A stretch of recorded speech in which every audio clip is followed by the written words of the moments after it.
Tara na, kaway, kaway. Lapit ka. Ito po, kinukuha po nila yung pusa. Kinukuha po nila yung pusa.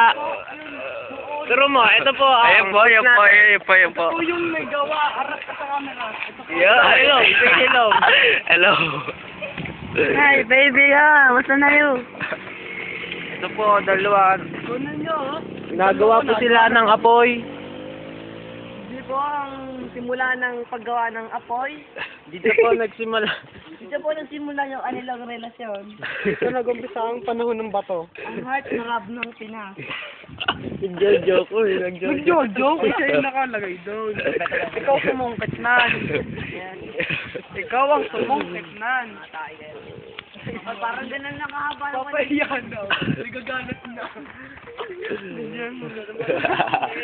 Hindi yung ginagawa, yung ginagawa. Pinutol pa kayo. Pamahakan. Oo. Uy, sama ano to? Pag narinig ka na nagbabalot din. Ang baho. Awkward. Wala pa sila, boy. Natatay na ako. 33 minutes? Kanina pa palang recess? Ayun na. Bigyan niya. So na po, matataksiyan po natin ang live na kuha ng GMA News Report. Sa dakong iyon. Ayun na po, kita niyo po yung pader. Kulay gray.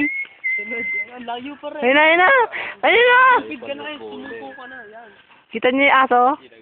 Ayun na, yung tuta. Gusto mo videohan, boy? Ayun na, yung tawag sa kwan. Ayun na po, matataksiyan po natin ang isang kahina-hinalang hayop Kaya ba?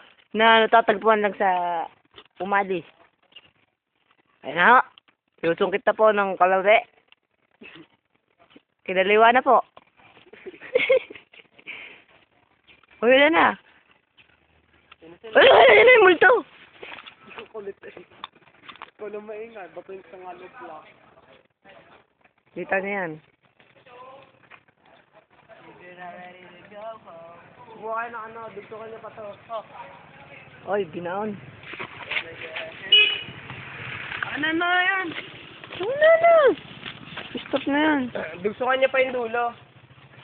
Yung palungkit. Itong nakakagalit eh. Ito rin yung nakakagalit.